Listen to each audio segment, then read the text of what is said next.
ఈ ప్రపంచానికి మరుగైన జ్ఞానం, నలిగిన జీవితాలను వెలిగింపచేసే జ్ఞానం, జీవాహారాన్ని అనుగ్రహించే జ్ఞానం, చుంటి తేనె ధారల కన్నా మధురమైన జ్ఞానం, అపవాది బాణాల నుండి హృదయాన్ని కంచెగా కాపాడే జ్ఞానం, మహోన్నతుని చేరుటకు మార్గాన్ని చూపే జ్ఞానం, ఆహుతవ్వబోతున్న ఆత్మలను నరకం నుండి రక్షించే జ్ఞానం, శాశ్వతానందాన్ని నింపే జ్ఞానం, దేవునికి దగ్గర చేసే జ్ఞానం, మహా సైన్యములకు అధిపతి అయిన మన తండ్రి పట్ల భయభక్తులను నింపే జ్ఞానం. ఈ జ్ఞానాన్ని మీకు అందిస్తున్నవారు ట్రూ విజ్డమ్ మినిస్ట్రీస్.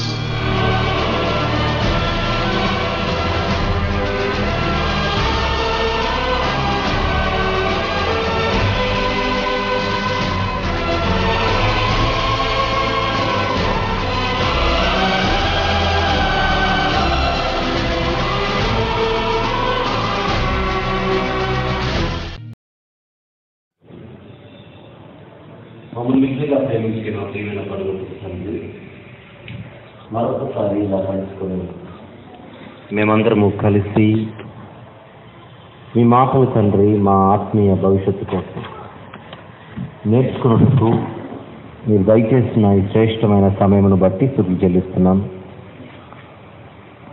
ఆశతో కూర్చున్న మీ పిల్లల్ని ఆత్మీయ ఆనందంతో నింపమని,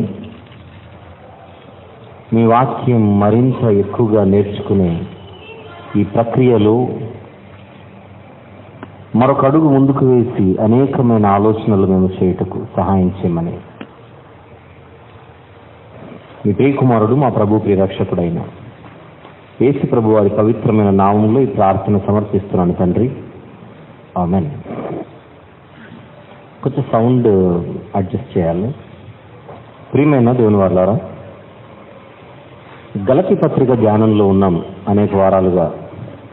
ఈరోజు 9వ భాగం మనం మాట్లాడుకోబోతున్నాం. గలతీలకు రాయబడినటువంటి పత్రిక ధ్యానంలో ఉన్నాం.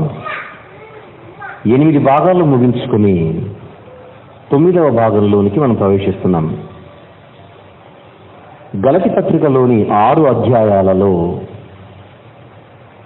2 అధ్యాయాలను, అంటే మొదటి అధ్యాయం 2వ అధ్యాయం, అందులో ఒక విషయం ఉందని దాన్ని మనం సపరేట్గా తీసుకున్నాం బయటికి. తర్వాత 3-4 అధ్యాయాలు, తర్వాత 5-6 అధ్యాయాలు, ఆ విధంగా 3 భాగాలుగా విభజించుకుంటే తప్ప మనకు గలతీ పత్రిక అర్థం కాదు అని ఇంతకుముందు భాగాలలో మీరు నేర్చుకున్న విషయం. మొదటి 2 అధ్యాయాలను మనము వివరణ పూర్తి చేసుకోవడానికి 7 భాగాలు పట్టిందని మీకు తెలుసు. గత వారం 8వ భాగంగా మనము గలతీ పత్రికలోని 3వ అధ్యాయంలోనికి ప్రవేశించాము. అయినప్పటికీ అసలు ఈ గలతీ పత్రికలోని మొదటి 2 అధ్యాయాల్లో ఆయన చేసిన ప్రయత్నం ఒకసారి జ్ఞాపకం చేసుకోగలిగితే, అక్కడ ఒక వాదన జరుగుతున్నది అని చెప్పాను. ఆ వాదనే ది ఆటోబయోగ్రఫికల్ ఆర్గ్యుమెంట్ అని చెప్పాను. అపోస్తలుడైన పౌలు గారు గలతీలో వచ్చినటువంటి సమస్య, ముఖ్యంగా 2 సమస్యలు. ఒకటి, పౌలు గారు బోధించిన సువార్త సరైనది కాదు అనేటువంటి ఒక సమస్య ఆయన లేనప్పుడు వచ్చింది. 2, అసలు ఆయన అపోస్తలుడే కాదు అనేటువంటి మరొక నిందను ఆయనపై మోపారు. మరొక సువార్తను మోసుకొని వచ్చినవారు. దాన్ని డిఫెండ్ చేసుకోవడానికి చేసిన ప్రయత్నమే మొదటి 2 అధ్యాయాలలో జరిగిన బలమైన ప్రయత్నం, విజయవంతంగా ఆయన చేసినటువంటి ప్రయత్నం. చాలా శక్తివంతమైనటువంటి వాదన ఆ 2 అధ్యాయాల్లో మనకు కనబడింది. ఇక 3వ అధ్యాయానికి వచ్చేసరికి మనకు మరొక వాదనలోనికి ఆయన దిగుతున్నాడు. అసలైన సబ్జెక్ట్లోనికి దిగుతున్నాడు. ఈ ఆర్గ్యుమెంటే ద థియలాజికల్ ఆర్గ్యుమెంట్ అని చెప్పాను. సిద్ధాంతపరమైనటువంటి వాదన, అందులోనికి మనం ప్రవేశిస్తున్నాం. గత వారం 3వ అధ్యాయంలో మనం ప్రవేశించినప్పుడు ఆయన సబ్జెక్ట్లోనికి దిగుతున్నప్పుడు ఆయన ఎత్తుకున్న విషయాలు ఎలాంటి ఓపెనింగ్ 3వ అధ్యాయానికి ఇచ్చాడో చూద్దాం. ఓ అవివేకులైన గలతీయులారా. ఎందులో అవివేకులు అన్నది మీకు చెప్పాను. లోకానుసారమైనటువంటి లోక సంబంధమైన విషయాలలో అవివేకుల లేదా ఆత్మీయ విషయంలో అవివేకుల అన్నది వివరించాను. మిస్ అయిన వాళ్ళు మళ్ళీ ఎవరైనా రికార్డ్ చేసి ఉంటే దయచేసి అది తీసుకొని వినండి. మిమ్మల్ని ఎవడు భ్రమ పెట్టాను అంటే మోసపోయారు, ఇది చెప్పాను. ఈ వచనం అయిపోయింది. సిలువ వేయబడిన వాడైనట్టుగా యేసుక్రీస్తు మీ కనుల ఎదుట ప్రదర్శింపబడిన కదా. ఇది క్రైస్తవేతరులు ఈ వచనాన్ని ఉపయోగించుకొని యేసుక్రీస్తు అన్న ఆయన సిలువ వేయబడినట్టుగా ప్రదర్శింపబడ్డాడని పౌలే చెబుతున్నాడు కదా. దాని అర్థం సిలువ వేయబడలేదనే కదా అన్న ఒక తప్పుడు వివరణను ఇచ్చే ప్రయత్నం చాలా గట్టిగా చేస్తున్నారు. దానికి ఒక అసలైన వివరణ ఏంటో గత వారం మీకు ఇచ్చాను, అందులోనికి వెళ్ళట్లేదు ఇప్పుడు. ఇది మాత్రమే మీ వలన తెలుసుకున్న కోరుచున్నాను అని ఆ తర్వాత భాగంలో నుండి ఆయన ప్రశ్నల వర్షాన్ని ఆయన కుమ్మరిస్తున్నట్టుగా మన కంటికి అర్థమవుతుంది. ఏంటా ప్రశ్నల వర్షం, ఏమిటా ప్రశ్నల పరంపర? 1, ధర్మశాస్త్ర సంబంధ క్రియల వలన ఆత్మను పొందితిరా లేక విశ్వాసముతో వినుట వలన పొందితిరా? ఆత్మను పొందడం అంటే ఏంటి అన్నది గత వారం ఇది చెప్పాను. ఎందుకు ఎన్నిసార్లు చెబుతున్నానంటే ఈ మాట, ఈరోజు నేను ముందుకు వెళ్ళిపోతున్నాను. నేను ముందుకు వెళ్ళిపోయినప్పుడు ఇంతకుముందు ఏం జరిగిందో మీకు ఖచ్చితంగా తెలిసి ఉండాలి కూడా, అందుకే వినమని చెబుతున్నాను. తర్వాతేను ధర్మశాస్త్ర సంబంధ క్రియల వలన ఆత్మను పొందితిరా లేక విశ్వాసముతో వినుట వలన పొందితిరా? అసలు గలతీ పత్రికలో సెంట్రల్ థీమ్ ఏంటో ఒక్కసారి మీ జ్ఞాపకానికి మళ్ళీ ఒకసారి తీసుకొని వస్తున్నాను. The central theme of Galatians, the letter to the Galatians.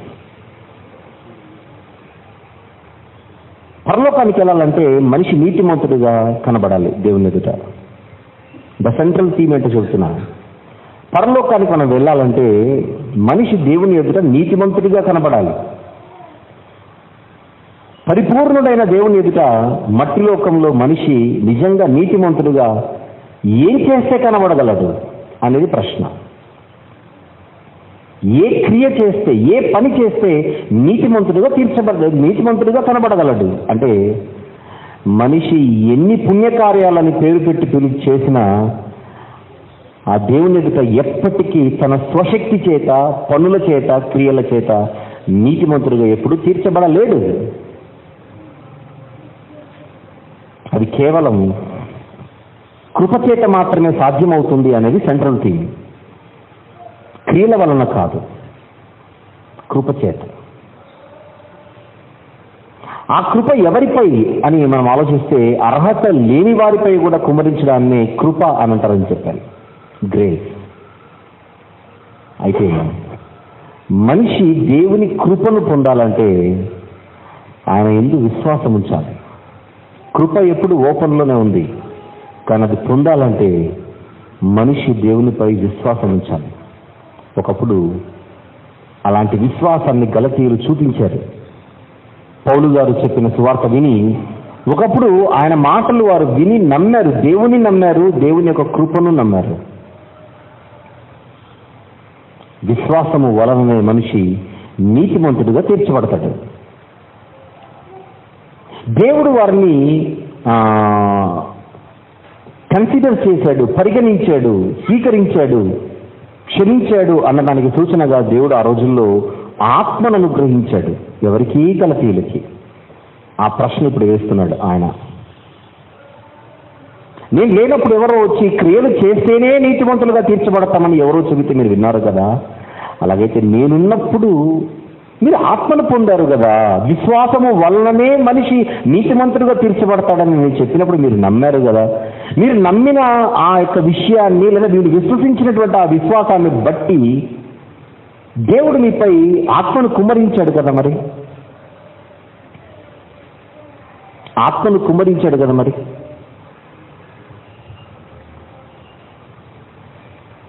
అది నాకు తెలియాలి. ఇప్పుడు మీరు unit to answer this question అంటున్నాడు గలతీయులతో.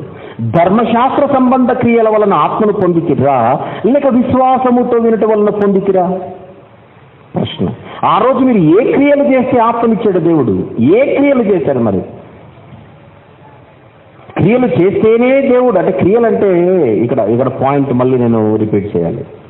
క్రియలు లేని విశ్వాసం మృతం, అది వేరు. కానీ ఒక మనిషి క్రియ చేయాలంటే ముందు విశ్వాసం ఉండాలి. కానీ వీళ్ళకు వచ్చినటువంటి బోధ భిన్నమైన బోధ ఏంటంటే విశ్వాసముతో పని లేదు, క్రియ చేస్తే చాలు. ఆ బోధ వచ్చింది ఇప్పుడు. విశ్వాసము లేకపోతే, విశ్వాసం లేకున్నా పర్లేదు, క్రియ ఉంటే చాలు అనే ఒక బోధ వచ్చింది. మరి ఆ రోజు మీరు ఏ క్రియ చేస్తే ఆత్మనిచ్చాడు దేవుడు? అది ప్రశ్న. ఆత్మని ఇవ్వడం అంటే మీకు చెప్పాను కదా లాస్ట్ వీక్, ఎన్నో ఎవిడెన్సెస్ ఇచ్చాను, ఎంతో ఎక్స్ప్లెనేషన్ మీకు ఇచ్చాను. ఆ స్క్రిప్చర్ అయిపోయింది, ఆ క్వశ్చన్ అయిపోయింది. నెక్స్ట్ క్వశ్చన్, 3వ వచనం. మీరు ఇంత వివేకులయ్యారా? ఇంత వివేకులైతారా అంటే అవివేకుల్లో ముదురులయ్యారు వీళ్ళు, అవివేకముల గొప్పోళ్ళు అయ్యారు. ఇంత వివేకులైతారా? అసలు గలతీయుల పరిస్థితి చూస్తుంటే పౌలు గారికి ఆశ్చర్యం అవుతుంది. మొదటి అధ్యాయం 6వ వచనంలో కూడా అదే అన్నారు కదా, మీరు ఇంత త్వరగా తిరిగిపోటు చూడగా నాకు ఆశ్చర్యం కూర్చున్నది అని అన్నాడు. ఇంత త్వరగా, ఇంత త్వరగా, ఇంత వివేకుల.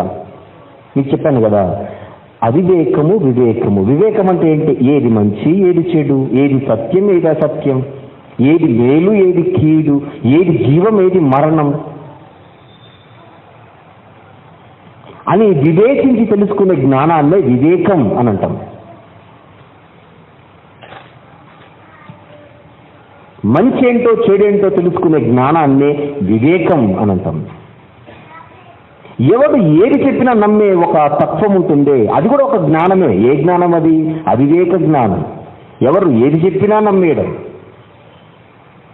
పౌలు గారు ఉన్నంత వరకు ఆయన చెప్పిన దానికి జై అన్నారు. పౌలు గారు వెళ్ళిపోయిన తర్వాత ఎవరో వచ్చి వాళ్ళేదో చెప్పేసరికి దానికి జై కొట్టారు.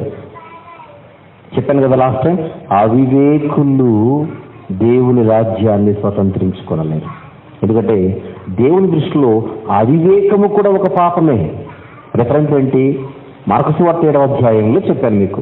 అయినప్పటికీ చూద్దాం ఒకసారి, అయినప్పటికీ చూద్దాం, ఎందుకంటే మాట మళ్ళీ ఇక్కడ రిపీట్ అయింది కనుక. మార్కు సువార్త 7వ అధ్యాయం, మార్కు సువార్త 7వ అధ్యాయం 22వ వచనం మాత్రం చదువుకుందాం. 22, 23. నరహత్యలు, వ్యభిచారములు, లోభములు, చెడుతనములు, కృత్రిమములు, కామవికారములు, మత్సరమును, దేవదూషణయు, అహంభావము, అవివేకము వచ్చును.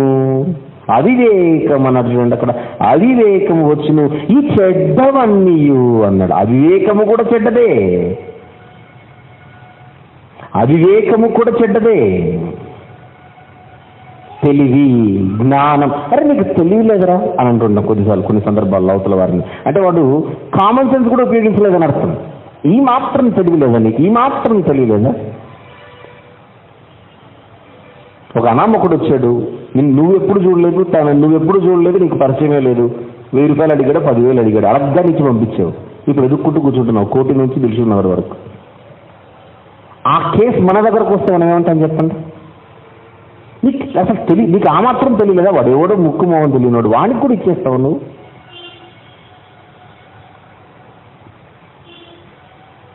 సామెతల గ్రంథం 19వ అధ్యాయం, సామెతల గ్రంథం 19వ అధ్యాయము. ఇక్కడ మీకు గలతీలు కనపడతారు, చూపించాలి మీకు. సామెతల్లో గలతీలు ఉన్నారా? కనపడతారు, ఇప్పుడు చూస్తే కనపడతారు. సామెతల గ్రంథం 19వ అధ్యాయం, దయచేసి ఒకసారి 2వ వచనం చూద్దాం. 2వ వచనం చూద్దాం.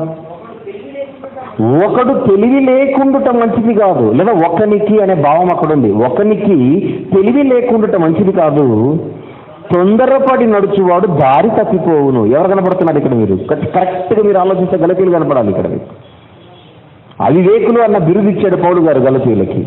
అవివేకులు అంటే తెలివి లేని వారని అర్థం. అది గలతీయులకు మంచిది కాదు. గలతీయుల్లో మన కంటికి కనపడే మరొక తత్వమే తొందరపాటు. తొందరపడి నడుచువాడు దారి తప్పిపోవునట. గలతీయులు ఏం చేశారు? మొదటి అధ్యాయం 6వ వచనంలో, మీరు ఇంత త్వరగా తిరిగిపోవుట, దారి తప్పుట. తిరిగిపోవుట ఎక్కడంటే చెప్పండి, దారి తప్పుట. గలతీయులలో తొందరపాటు కనపడుతుందా? దారి తప్పారు చూడండి, సత్యము నుంచి అసత్యంలోకి వెళ్ళిపోయారు. అదే కనుక ఒకరికి తెలివి లేకుండా మంచిది కాదు. దయచేసి ఇక్కడ నేను ఒక మాట చెప్పాలి. సామెతలు 19:2 ఒకడు తెలివి లేకుండా మంచిది కాదు అని ఉందా? తెలుగులో ఒకనికి అని ఉందా? అక్కడ ఒకడు అనే ఉంది. అర్థం కావడానికి ఒకనికి అని వివరించారు. ఎందుకంటే కొంతమందికి ఆలోచన జ్ఞానం మరీ ఎక్కువ ఉంటుంది, తక్కువ కాదు, ఎక్కువ ఉంటుంది. వీళ్ళు ఏం చేస్తారంటే ఒకటి కలపకూడదు, ఒకటి చేయకూడదు కదా బ్రదర్, మీరు ఎందుకు కలిపారంటారు. నేను ఒకసారి వాక్యం చెబుతూ, యవన కాలం ముందు నరుడు దేవుని కాడి మోయటం మేలు అని చెప్పాను. ఒక పాస్టర్ గారు వచ్చి అడిగాడు ఈ మాట. అక్కడ కాడి అని ఉంది కానీ దేవుని కాడి అని లేదు కదండి, మీరు ఎందుకు కలిపారు? నన్ను ఆ ప్రశ్న అడిగింది పాస్టర్ గారు. ఇది అర్థం చేసుకోండి. నేను అప్పుడు సైలెంట్గా ఉండి, పోనీ అది ఎవరి కాడో మీరు చెప్పండి, నేను వింటాను. అంతే కదా, నేను చెప్పిన దేవుని కాడి తప్పైతే మరి మీరేదో ఒక కాడి చెప్పండి. మరి సాతాను కాడి అంటారా? మరి యవ్వన కాలం ముందు సాతాను కాడి మోయటం మేలు అంటామా? వివరణలో అర్థం కావడానికి అదొక భాగం, దాన్ని నాకు అర్థం చేసుకోకూడదు. ఎందుకంటే చెప్పాను, తప్పులు పట్టడానికే కూర్చుంటే అన్ని తప్పుగానే కనపడతాయి. సార్ నో, విషయం ఏంటో అర్థం చేసుకోవడానికి కూర్చుంటే అన్నీ అర్థమవుతాయి.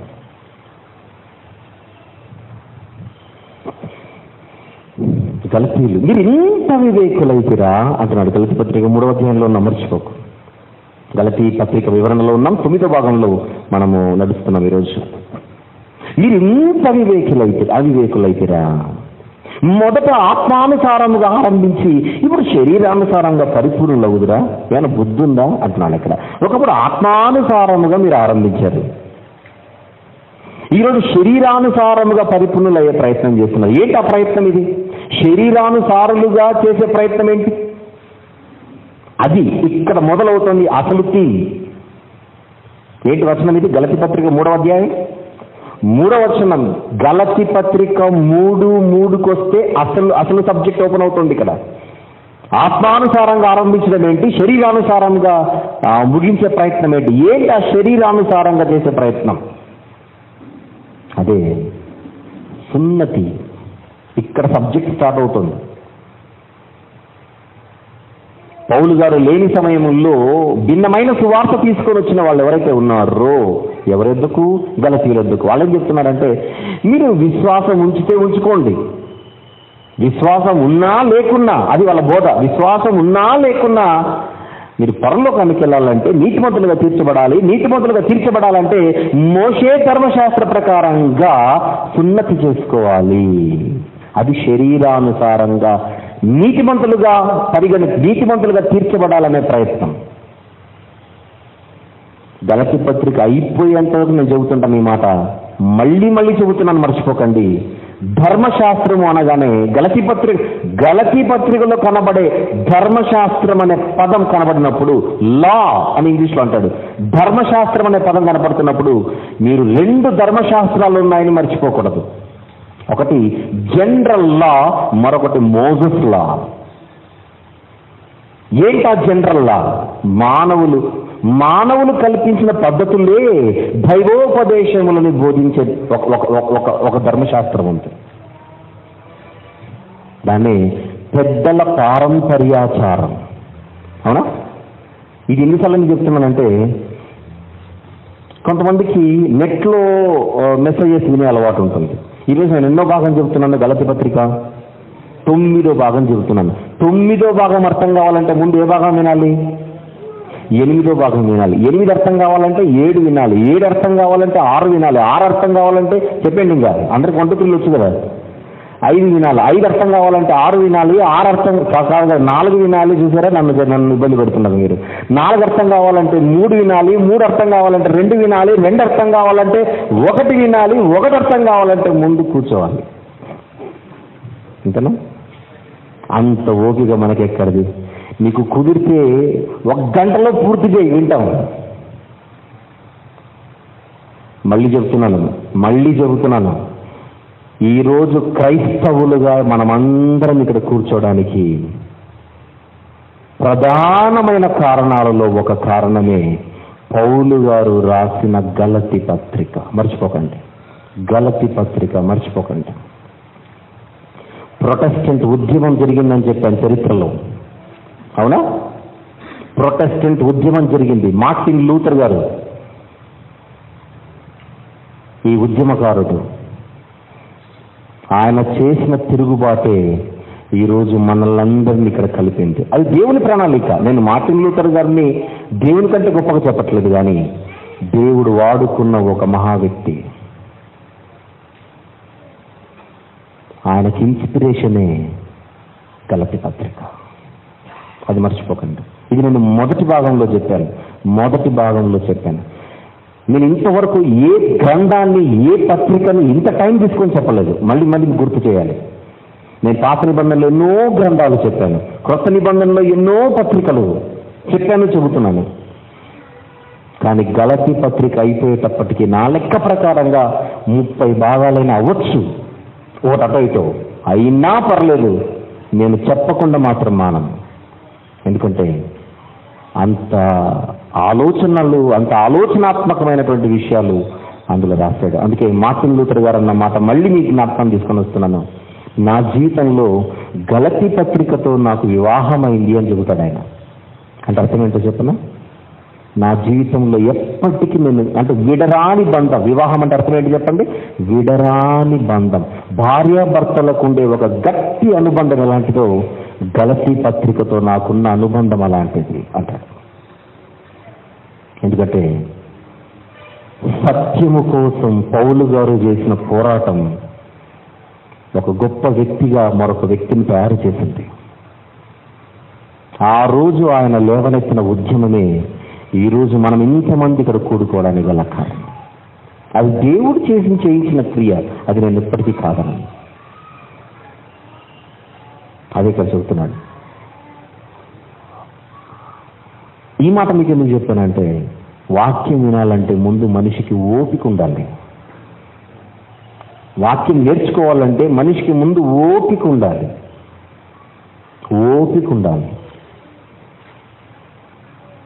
ఓపిక లేకపోతే వాక్యం రాదు. ఒక సబ్జెక్ట్ స్టార్టింగ్లో మీరు వినడం మొదలు పెట్టారా, అయిపోయేంత వరకు కూర్చోవాలి. మీరు ఇంట్లో చెప్తున్నాను, ఇంట్లో అయిపోయేంత వరకు కూర్చోవాలి. సగం విని బయటికి వెళ్ళేసి వస్తారు, సగం విని మళ్ళీ ఆ పని చేసుకుంటారు. మధ్యలో అడ్వర్టైజ్మెంట్ లాగా మీరు పనులు చేసుకుంటే ఇది రాదు. ఇంకో విషయం చెప్తాను, మనకు వాక్యం సరిగా వింటున్నా రాకపోవడానికి గల కారణం ఏంటో చెప్పనా? మనందరి ఒక బద్ధశత్రువు ఒకటి ఉంది.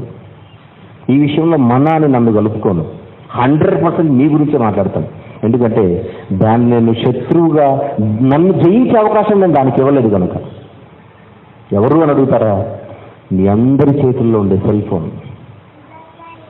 దీనికి చాలా మంది బానిసలైపోయారు.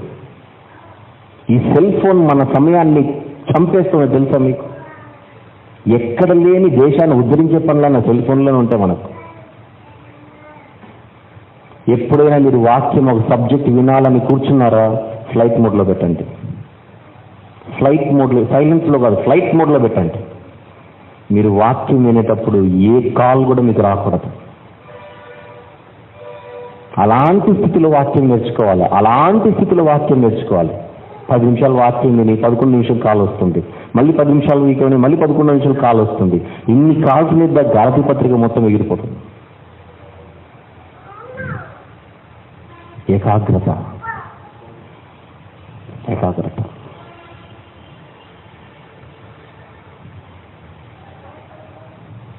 భవిష్యత్తులో రోమా పత్రిక చెబుతాను, భవిష్యత్తులో హెబ్రీ పత్రిక చెబుతాను. నేను భవిష్యత్తులో చెప్పబోయే రోమా పత్రిక మీకు అర్థం కావాలంటే ఈరోజు గలతీ పత్రిక అర్థం కావాలి. నేను భవిష్యత్తులో చెప్పబోయే హెబ్రీ పత్రిక మీకు అర్థం కావాలంటే ఈరోజు గలతీ పత్రిక మీకు అర్థం కావాలి. ఈ 3 అనుసంధానమైన పత్రికలు. దేన్ని విడగొట్టి నేర్చుకునే పరిస్థితి ఉండదు. మరి నేర్చుకునే అంత ఓతుకుందా చెప్పండి? ఇప్పుడు ఉంటుంది లేదు, ఇక్కడ అన్నీ ఉంటాయి. బయటికి వెళితేనే ఏమి ఉండవు. క్వశ్చన్ చెప్పమంటారా? నా లెక్క ప్రకారం గలతీ పత్రిక, రోమా పత్రిక, హెబ్రీ పత్రిక, ఈ 3 పత్రికలు మీలో ఎంతమంది అయితే టైం తీసుకొని ఎంతసేపు అయినా పర్లేదు, ఎన్ని రోజులైనా పర్లేదు అని నేర్చుకోగలుగుతారో బైబిల్ మీరు ఏం చెప్పినా నేర్చుకోవడానికి మీరు రెడీ అయిపోయినట్టు. ఈ 3 పత్రికలు అర్థమైతే, ఈ 3 పత్రికలు అర్థమైతే నీ ఓపికకు పరీక్ష అది, నీ ఓపికకు పరీక్ష అది.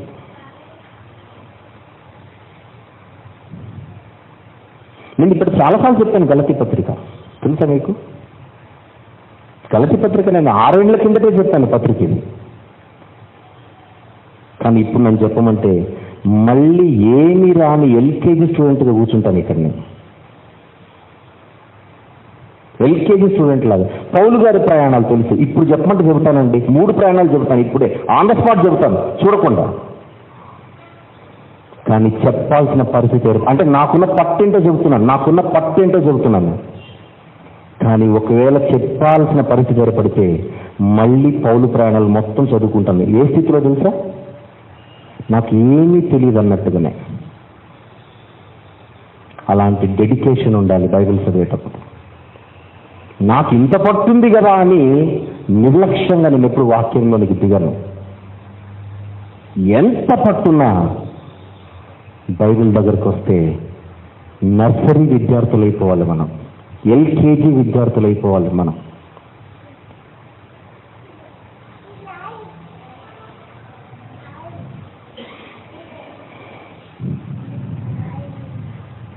మూడో వచనం థీమ్ అక్కడ స్టార్ట్ అవుతుంది. ఏమంటున్నాడు ఆయన? గలతీ పత్రిక 3వ అధ్యాయం 3వ వచనంలో, మీరు ఇంత వివేకులైతురా, మొదట ఆత్మానుసారముగా ఆరంభించి ఇప్పుడు శరీరానుసారముగా పరిపూర్ణులగుదురా.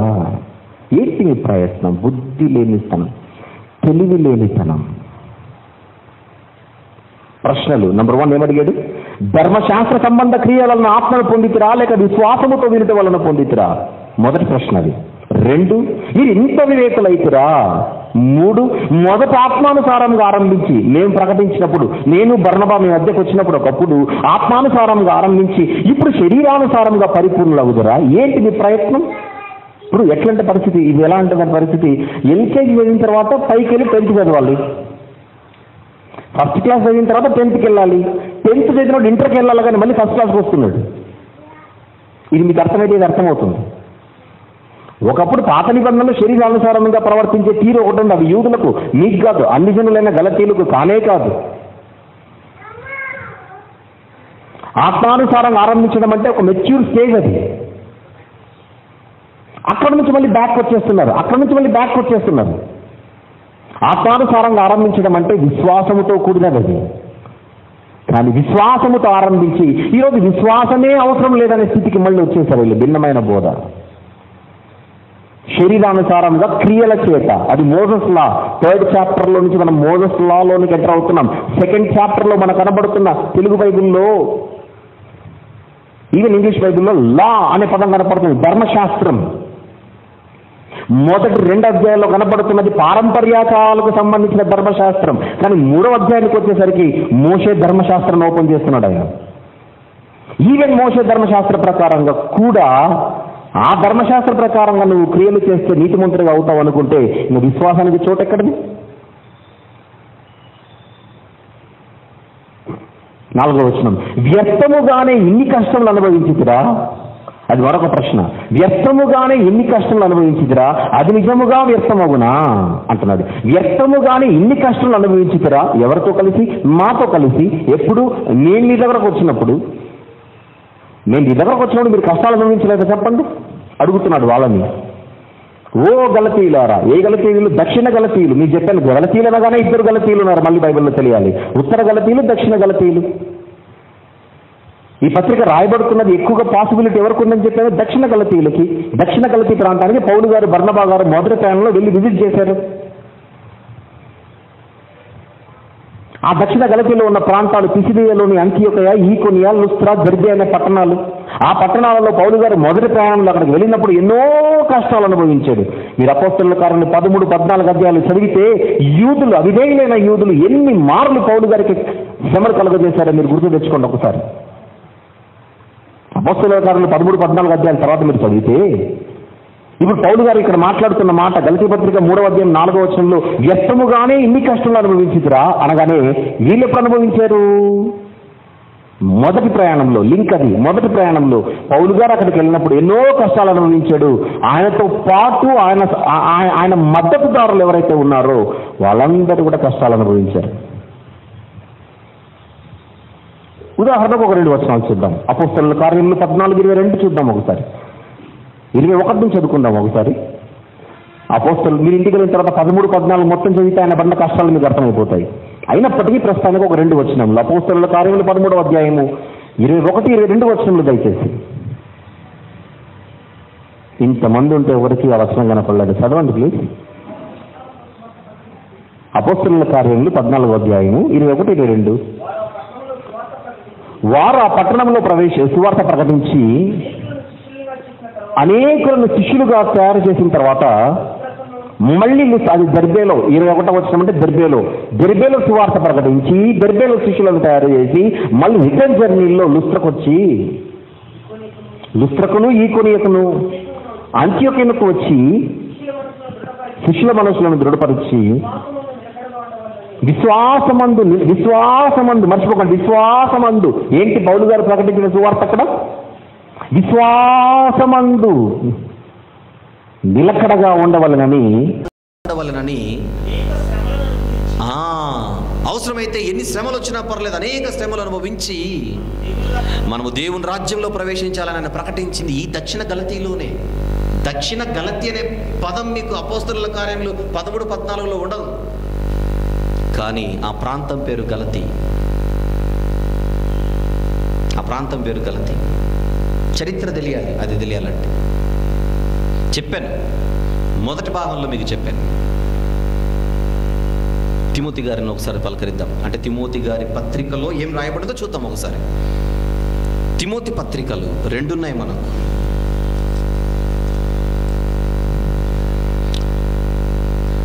అందులోని 3వ అధ్యాయం. తిమోతి 2వ పత్రిక 3వ అధ్యాయం ప్లీజ్. తిమోతి 2వ పత్రిక 3వ అధ్యాయం 11వ వచనం చూద్దాం ఒకసారి. ఎందుకంటే తిమోతి గలతీ ప్రాంతస్థుడు, గుర్తుపెట్టుకోండి. తిమోతి అనే భక్తుడు దక్షిణ గలతీ ప్రాంతవాసి, లుస్త్ర పట్టణస్థుడు, లుస్త్రలో దొరికినవాడు. 11వ వచనం చూద్దాం. అంతియొకయ, నెక్స్ట్ ఈకొనియా, తర్వాత లుస్త్రాను పట్టణములలో నాకు కలిగినట్టి హింసలను ఉపద్రవములను తెలుసుకొనిన వాడవై నన్ను వెంబడించితివి. అట్టి హింసలను సహించితిని గాని వాటన్నిటిలో నుండి ప్రభువు నన్ను తప్పించెను. కానీ పైన మనం చూస్తే అంతియొకయ, ఈకొనియా, లుస్త్రాను పట్టణములలో నాకు కలిగినట్టి హింసలను ఉపద్రవములను తెలుసుకొనిన వాడవై నన్ను వెంబడించితివి. ఈ ప్రాంతాలకన్నిటికీ ఏం పేరుందని చెప్పాను? దక్షిణ గలతీ. దెర్బే, లుస్త్రా, అంతియొకయ, ఈకొనియా, ఈ ప్రాంతాలన్నీ కూడా దక్షిణ గలతీ. దక్షిణ గలతీలో ఏం జరిగిందని చెప్తున్నాడు తిమోతి గారికి? అనేక హింసలు కలిగాయి. అది మీరు 14వ అధ్యాయంలో ఇంతకుముందు చదివింది. అపోస్తలుల కార్యంలో 14లో పౌలు గారు చెప్పింది అదే. మీరు ఆ ప్రాంత పేర్లన్నీ అక్కడ చూశారు ఇప్పుడే కదా. దెర్బే నుంచి వెనక్కి వచ్చాడు లుస్త్ర నుంచి వెనక్కి వచ్చాడు ఈకొనియా నుంచి వెనక్కి వచ్చాడు అంత్యోక్యకి. ఈ ప్రాంతాలన్నిటిలో ఉన్న శిష్యులను ఆయన హెచ్చరిస్తూ ప్రోత్సహిస్తూ చెబుతున్నాడు, మీరు విశ్వాసమందు నిలకడగా ఉండాలి, అనేక శ్రమలు అనుభవించాలి. కొట్టించుకున్నాడు, కళ్ళతో చూసిన వాళ్ళకి ధైర్యం చెబుతున్నాడు అక్కడ. ఎందుకంటే నాకున్న శ్రమలు మీకు కూడా కలుగుతున్నాయి కనుక. దాని అర్థం పౌలు గారి సువార్త విని విశ్వాసము వలననే ఏ మనిషి అయినా నీతిమంతుడుగా తీర్చబడతాడు. నీతిమంతుడు అనే సర్టిఫికెట్ ఎవరికైనా రావాలంటే గుర్తుపెట్టుకోండి, మొదట ఆ వ్యక్తి విశ్వసించాలి. విశ్వాసం లేకపోతే నీతిమంతులుగా తీర్చబడట. మరి విశ్వాసము, ఏ విశ్వాసము కోసమైతే ఆ రోజు శిష్యులు ఉన్నారో ఆ విశ్వాసము కోసమే ఆ రోజు వాళ్ళ శ్రమలు వచ్చాయి. ఇప్పుడు గలతీయులను అడుగుతున్నాడు, ఆ రోజుల్లో మీరు శ్రమలు అనుభవించారు కదా నాతో పాటు. 4వ వచనం అదే. ఆ రోజుల్లో మీరు హింసలు అనుభవించారు కదా నాతో పాటు. మరి ఇవన్నీ కూడా వ్యర్థంగానే అనుభవించారా? ఒకవేళ విశ్వాసముతో మనిషి నీతిమంతులుగా తీర్చబడడు అనేది ఈరోజు నిజమైతే ఆ రోజు ఇన్ని శ్రమలు మీరు అనుభవించింది వ్యర్థమేనా? మరి అది ప్రశ్న, అంతేనా? వ్యర్థముగానే ఇన్ని కష్టములు అనుభవించితిరా, అది నిజముగా వ్యర్థమగునా అన్నాడు.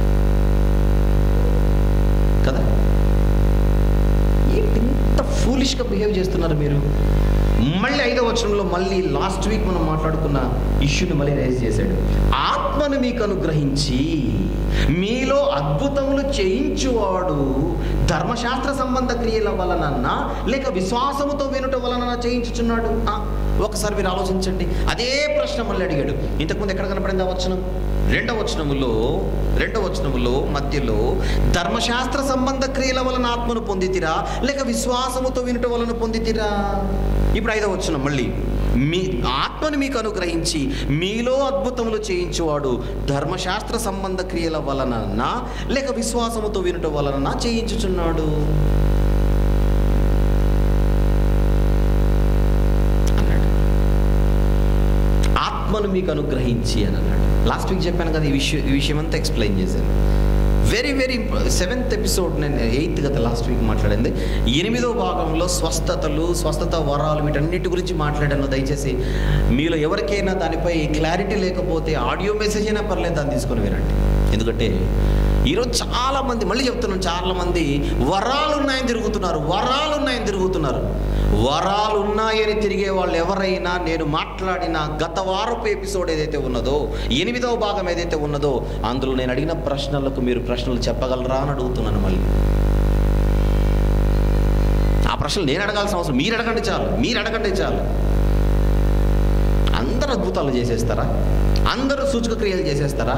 అందరూ మహత్కార్యాలు చేసేస్తారా? దేనికి ఒక ప్రొసీజర్ అంటే ఏముండదా? ఇక్కడ ఉంది ఆ మాట. 5వ వచనం చదవండి, మళ్ళీ జాగ్రత్త. 5వ వచనం చదవండి, తర్వాత మాట చదువుకుందాం. మీలో అద్భుతములు చేయించువాడు అనే పదం ఉంది చూడండి. మీలో అద్భుతములు చేయించువాడు అనే పదం ఒకటి ఉంది చూడండి. అక్కడ అద్భుతాలు చేయాలి అంటే ఒక మనిషి, ఆ వ్యక్తికి ఏమి అనుగ్రహింపబడాలి? ఆత్మ అనుగ్రహింపబడాలి. ఏ వ్యక్తి అయినా కూడా అద్భుతాలు చేయాలంటే ఆత్మ అనుగ్రహింపబడాలి. ఆత్మ అనుగ్రహింపబడడం అంటే ఆత్మ 2 రకాలుగా అనుగ్రహింపబడుతుంది. ఆత్మ 2 రకాలుగా అనుగ్రహింపబడుతుంది. మీరు బైబిల్ చేతిలో పట్టుకున్నారు, నేను బైబిల్ చేతిలో పట్టుకున్నాను. మాట్లాడదాం. ఆత్మ ఎలా అనుగ్రహింపబడుతుంది మనిషికి? ఎన్ని విధాలుగా అనుగ్రహింపబడుతుంది మనిషికి? ఆత్మ 2 విధాలుగా అనుగ్రహింపబడుతుంది మనిషికి. ఒకటి, అందరికీ బ్యాప్టిజం తీసుకున్నప్పుడు వచ్చే ఆత్మ, పరిశుద్ధాత్మ. అది కామన్గా అందరికీ వస్తుంది. అది మీకును దూరస్తులైన వారందరికీ అన్నాడు అపోస్తలుల కార్యం 2వ అధ్యాయంలో. మీకును దూరస్తులైన వారికి అందరికీ. అది పెంతెకొస్తు పండుగ దినాన పేతురు గారు వాక్యం చెప్పినప్పుడు, సహోదరులారా మేమేం చేయాలని అడిగితే పేతురు గారు చెబుతూ, మీరు మారు మనసు పొంది పాపక్షమాపణ నిమిత్తం బాప్తిసం పొందుటి, అప్పుడు పరిశుద్ధాత్మను వరము మీకు వచ్చును. అది మీకును దూరస్తులైన వారందరికీ. బ్యాప్టిజం తీసుకుంటే పరిశుద్ధాత్ముడు మనతో ఉండే అనుగ్రహించడం, ఆత్మను పొందడం, ఆత్మ అనుగ్రహింపబడడం. ఎందుకు వస్తాడు పరిశుద్ధాత్ముడు? బ్యాప్టిజం తీసుకుంటే మనకు తోడుగా, అండగా, ఆదరణకర్తగా ఉండడానికి పరిశుద్ధాత్ముడు వస్తాడు. మనము తప్పు చేస్తే చెయ్యనివ్వకుండా, అంటే కట్టేయడం కాదు, తాళ్ళు తీసుకొని వద్దు చేయకు, నీ మనసాక్షిని గద్దిస్తూ, వాక్యం చేత నిన్ను గద్దిస్తూ, మన మనసును గుచ్చుతూ, ఇది తప్పు. పరిశుద్ధాత్ముడి సహాయం లేకపోతే ఆ గద్దింపు మనకు ఉండదు లోపల. అంతేనా కదా? ఈరోజు వాక్యం వినే క్రైస్తవులుగా, వాక్యం విన్న తర్వాత మీరు ఏదైనా చేసేటప్పుడు అది ఒకవేళ వాక్యానికి భిన్నమైనదైతే మీకు మనస్సాక్షి గుచ్చుతుండదా? ఒక్కొక్కసారి అయ్యో నేను తప్పు చేస్తున్నాను. అలాంటి ఒక స్థితి మీకు ఎలా వస్తుంది చెప్పండి? అది పరిశుద్ధాత్ముడి కార్యం. అది అందరికీ వస్తుంది, నీకే కాదు, నాకే కాదు. అయితే మర్చిపోకండి, మొన్న చెప్పాను నేను, కొర్నేలి సందర్భంలో మాత్రమే, కొర్నేలి ఇంటి సందర్భంలో మాత్రమే బ్యాప్టిజం లేకుండానే పరిశుద్ధాత్ముడు వచ్చాడు మీదికి. బ్యాప్టిజం లేకుండానే అన్యజనుల మీదికి వచ్చాడు. ఎందుకు వచ్చాడో మీకు చెప్పాను. అది స్పెషల్ ఈవెంట్, చారిత్రాత్మకమైనటువంటి ఒక సంఘటన అక్కడ చోటు చేసుకుంది. అప్పుడు మాత్రమే దిగాడు. బ్యాప్టిజం లేనప్పుడు దాన్ని మీరు పక్కన పెట్టేయాలి. రాష్ట్రపతి క్షమాభిక్ష అని ఒకటి ఉంటుంది, అది స్పెషల్. అందరికీ ఎప్పుడు చెందదు అది. ఎందుకంటే అన్యజనులకు అధికారికంగా ద్వారము తెరవబడింది అప్పుడే కొర్నేలి ఇంటిలో. యూదులు కాని వారికి కూడా దేవుడు ద్వారం తెరిచింది అప్పుడే. దాన్ని పేతురు గారి ద్వారా జరిగిస్తుంటే పేతురు గారి వెంట వచ్చినటువంటి సున్నతి గల యూదులు దాన్ని స్వీకరించలేని పరిస్థితిలో ఉండకూడదని, పేతురు గారికి ఇబ్బంది కలుగ చేయకూడదని, ఇది నా కార్యమని దేవుడు అపోస్తలుల కార్యములు 10వ అధ్యాయంలో అన్ని జనుల మీదికి బ్యాప్టిజం లేకుండానే పరిశుద్ధాత్ముడు పంపాడు. మీరు దాన్ని స్పెషల్గా పక్కన పెట్టే, అది ఎప్పుడు జరిగేది కాదు, అది అప్పుడు మాత్రమే జరిగింది, ఇంకెప్పుడు జరగలేదు, దాన్ని పక్కన పెట్టేయండి. ఇక ఆత్మ అనుగ్రహింపబడడం అంటే బ్యాప్టిజం తీసుకున్నప్పుడు అందరి మీదికి రావడం, అది ఒకటి, అది ఇప్పటికుంది. అయితే గలతీ పత్రికలోని 3వ అధ్యాయం 5వ వచనంలో చెప్పబడుతున్న మీలో అద్భుతములు చేయించువాడు అన్న ఎక్స్ప్రెషన్కి ముందు ఒకటి ఉంది, అదే ఆత్మను మీకు అనుగ్రహించి అని చూడండి. అద్భుతాలు ఎవరైనా చేయాలంటే కండిషన్స్ అప్లై, ఆత్మ అనుగ్రహింపబడాలి. మళ్ళీ నొక్కి చెబుతున్నాను, అద్భుతాలు, స్వస్థత వరాలు, అద్భుత వరాలు ఏవైతే ఈరోజు ఉన్నాయని చెప్పుకుంటున్నారో వాళ్ళు వరాలు ఉన్నాయని చెప్పుకొని అద్భుతాలు చేయాలంటే వాళ్ళకి ఏం అనుగ్రహింపబడాలి? ఆత్మ అనుగ్రహింపబడాలి. అది బ్యాప్టిజం తీసుకుంటే వచ్చే ఆత్మ లాంటి ఆత్మ కాదు, పరిశుద్ధాత్ముడే. కానీ ఈ శక్తి రావాలంటే, పవర్స్ రావాలంటే స్పెషల్గా పరిశుద్ధాత్ముడు దిగాలి, జనరల్గా కాదు,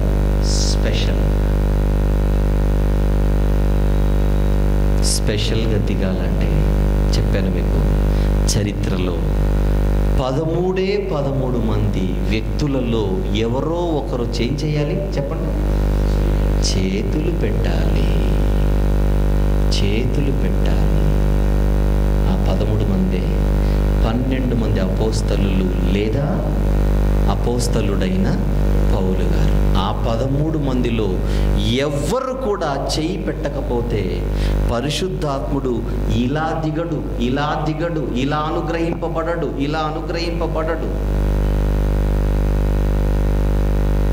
ఆ 13 మందిలో ఎవరైనా బతుకున్నారా? హైదరాబాద్లో కానీ సికింద్రాబాద్లో కానీ లేరే. ఆరిన నేలపై ఈ 13 మంది శారీరకంగా భౌతికంగా బ్రతికి లేరు గనుక ఆత్మ ఇప్పుడు ఇలా అనుగ్రహించబడడు. దాని అర్థం మాకు వరాలున్నాయని చెప్పుకునే వాళ్ళందరూ కూడా ఈరోజు ప్రజలను పచ్చి మోసం చేస్తున్నారని కళ్ళు మూసుకుని నమ్మేసేయండి. నా మాట దేవుని మాటగా చెప్తున్నాను, కళ్ళు మూసుకొని నమ్మేసేయండి. సత్యవాక్యమును ఏం చేయాలంట? సరిగా విభజించాలి. విభజన ఎక్కడిది? ఎవరో అన్నారు కదని అందరం వేసుకుంటారు, ఎవరో ఏదో అన్నారని అందరం వేసుకుంటారు. నా దగ్గర చదువుకునే పిల్లలకి ఇంగ్లీష్ సాంగ్స్ అవి కూడా వాళ్ళు పాడుతుంటారు, నేర్చుకొని వాళ్ళకి నేర్పిస్తుంటారు. అందులో ఒక పాట యేసుప్రభు గురించి ఇలా ఉంది. ఇంగ్లీష్ సాంగ్ అంటే తెలుసు కదా, ఇంటర్నేషనల్ లాంగ్వేజ్. మరి అంటే ఎవరో పెద్దోళ్ళు రాశారు. అందులో ఒక పాటలో ఒక లైన్ ఇలా ఉంది, he was born in the manger అని ఫేషియల్ ఎక్స్ప్రెషన్స్ అన్ని మార్చి అలా ఇలా ఊగేసి పాడుతుంటారు. Where can we find in the Bible that the Lord Jesus was born in the manger? ఎక్కడుంది బైబిల్లో? పశువుల పాకలో పుట్టాడని ఎక్కడుంది? నువ్వేమో రాసేసి పాడేస్తున్నావు, ఫేషియల్ ఎక్స్ప్రెషన్స్ అన్ని మార్చి అక్కడికి ఏదో కరెక్ట్గా ఏదో చేస్తున్నట్టు. ఫేస్ మారిస్తే కుదరదు. ఫేస్బుక్లో నీకు అకౌంట్ ఉంటే కుదరదు, ఇక్కడ ఉండాలి. పాట ఎవరు రాసినా నేను లైన్ మార్చాను. He was not Born in the manger, he was placed in the manger. బైబిల్లో అదే ఉంటుంది. లూక్స్ గాస్పెల్ చాప్టర్ 2లో he was placed, not he was Born. Basics కదా. అలాంటి తప్పులు కోకొల్లలు ఈరోజు ఎక్స్ప్లెనేషన్స్లో, అలాంటి తప్పులు కోకొల్లలు. అందులో ఇది ఒకటి.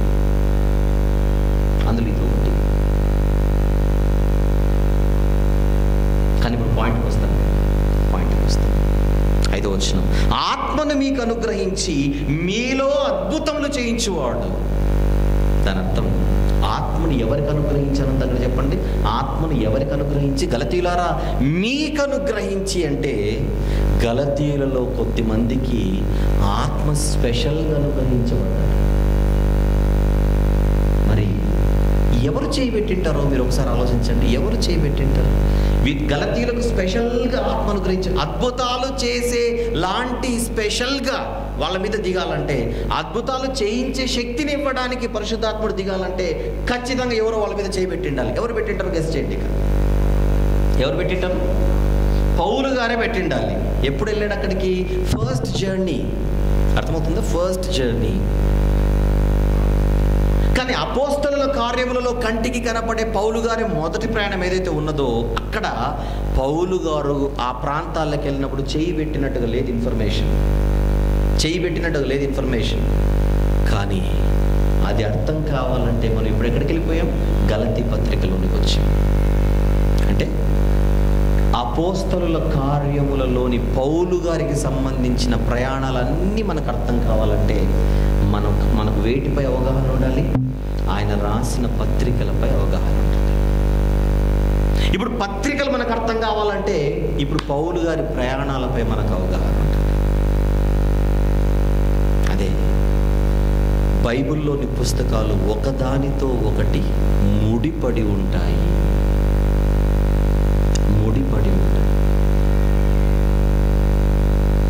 రైట్?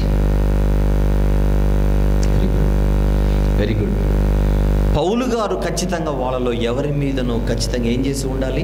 చెయ్యి పెట్టి ఉండాలి. అందుకే ఆత్మ అనుగ్రహింపబడ్డాడు. ఇప్పుడు కౌంటర్ ఏంటంటే పౌలు గారి కౌంటర్, ఆ రోజు మీకు ఆత్మ ఎట్లొచ్చాడు? క్రియల వలన, విశ్వాసము వలన. ఈరోజు కొత్త భాష, కొత్త భాష్యం, కొత్త బాణి మీరు వినిపిస్తున్నారు. ఏంటది? విశ్వాసము లేకున్నా పర్లేదు, క్రియలు ముఖ్యం. అలాగైతే ఆ రోజు ఆత్మ మీ మీదికి ఆత్మ మీకు అనుగ్రహించబడడానికి మీరు చేసిన క్రియల, మీరు విశ్వసించిన విశ్వాసమా కారణం? ఎందుకు ఇంత బలమైన కౌంటర్స్?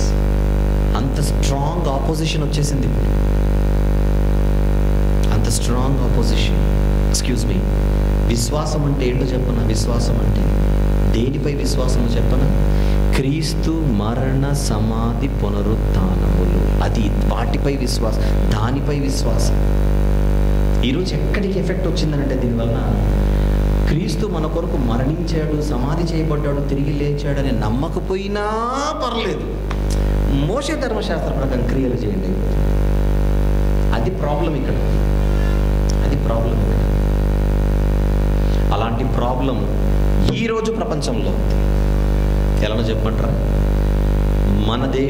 మన ప్రపంచంలో కూడా చాలామంది క్రియల వలన స్వర్గానికి వెళ్ళిపోదాం అనుకుంటున్నారు. క్రియల చేత ఎలా? పుణ్యకార్యాలని కొంతమంది చేస్తారు. కొన్ని చెప్పండి. అన్నదానం, నేత్రదానం, రక్తదానం, వస్త్రదానం, రకరకాల దానాలు. వాళ్ళందరూ ఏమనుకుంటున్నారంటే ఇవన్నీ చేస్తే పుణ్యం వచ్చేది. వాటికన్నిటికీ ఏం పేర్లు ఉన్నాయి చెప్పండి? బయట మీరు వినే పేరు చెప్పండి. పుణ్యకార్యాలు. అంతేనా కాదా? అంటే ఈ కార్యాలు చేస్తే, అది మీకు అర్థం కావాలి, ఈ క్రియలు చేస్తే పుణ్యం వస్తుంది. పుణ్యం కా మతలబ్ క్యా హై? స్వర్గం హై. అంతే కదా? పుణ్యం అంటే ఏంటి? స్వర్గం.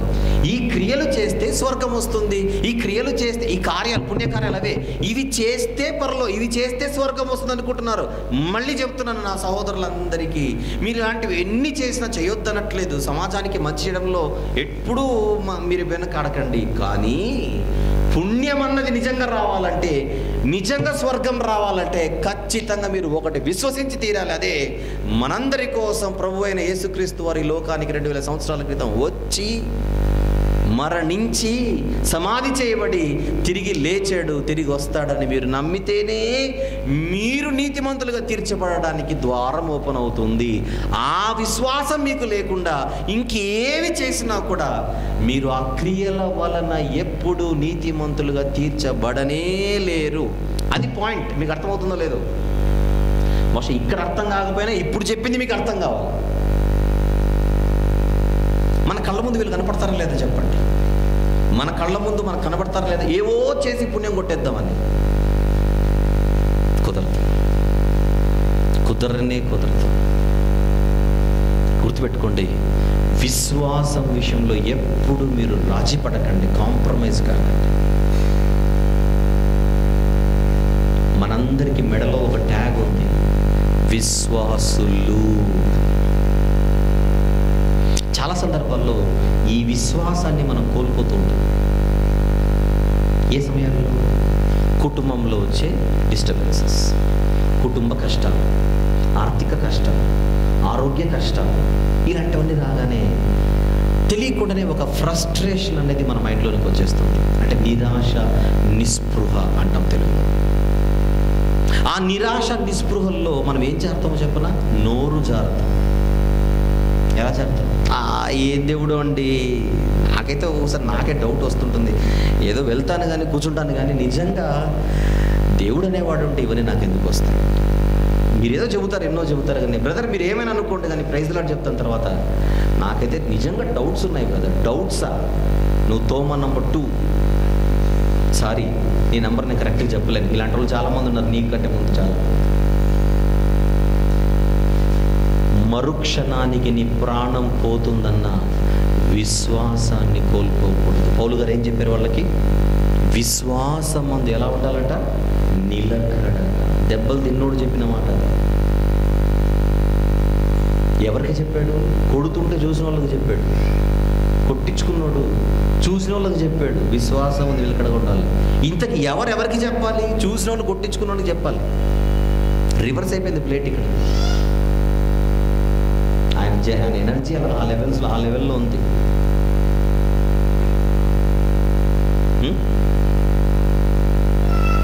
ఎప్పుడైనా మీరు ఎవరైనా మాట అన్నారా? ఆ ఫీలింగ్ వచ్చింది ఎప్పుడైనా? మీకు డౌట్ వచ్చే ఫీలింగ్ ఎప్పుడైనా వచ్చిందా? వచ్చి ఉంటుందిలేండి కంపల్సరీగా. కుటుంబంలో ఉండే డిస్టర్బెన్స్ చూసినప్పుడు మీ మైండ్ అంతా కూడా డిస్టర్బ్ అయిపోయి బైబిల్ వద్దు, ఏమొద్దు, దేవుడు ఏమొద్దు నేను అన్నట్టుగా ఫీలింగ్స్ వచ్చింటాయి కదా మీకు.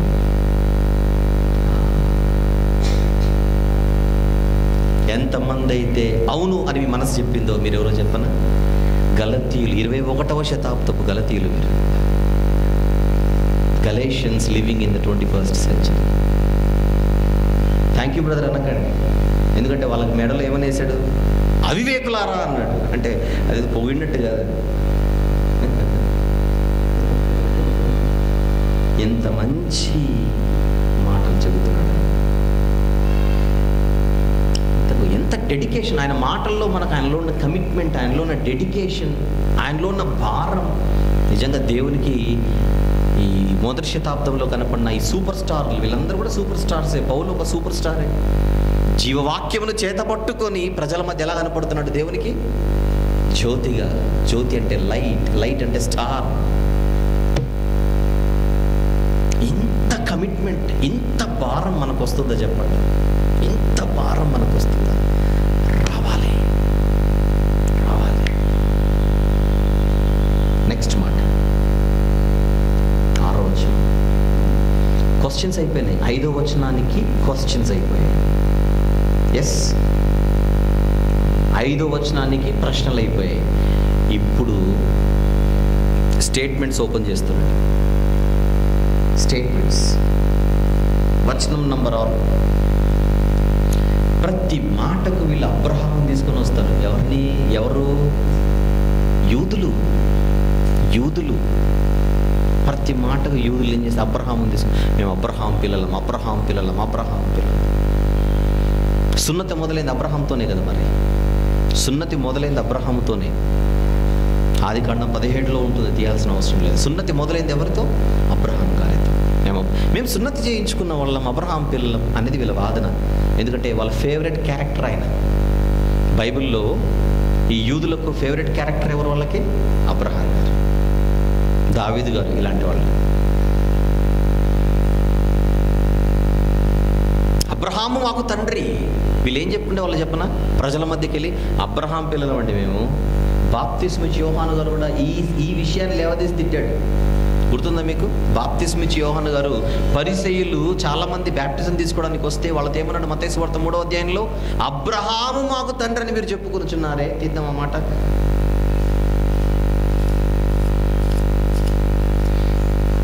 మత్తయి సువార్త 3వ అధ్యాయం 8-9 వచనం. అబ్రహాము మాకు తండ్రిని మీలో మీరు చెప్పుకున్న తలంచవద్దు. అంటే వీళ్ళకి ఒక ఫీలింగ్ ఉంది, వీళ్ళకి ఒక అతిశయం ఉంది, వీళ్ళకి ఒక గర్వం ఉంది. ఎవరిని బట్టి? అబ్రహాము గారిని బట్టి. ఓ మేము అబ్రహాం పిల్లం, ఓ మేము అబ్రహాం పిల్లం. ఈ యూదులందరూ కూడా అబ్రహాం సున్నతిని బట్టి అబ్రహాము పిల్లలుగా అతిశయిస్తున్నారు ప్రజల మధ్య.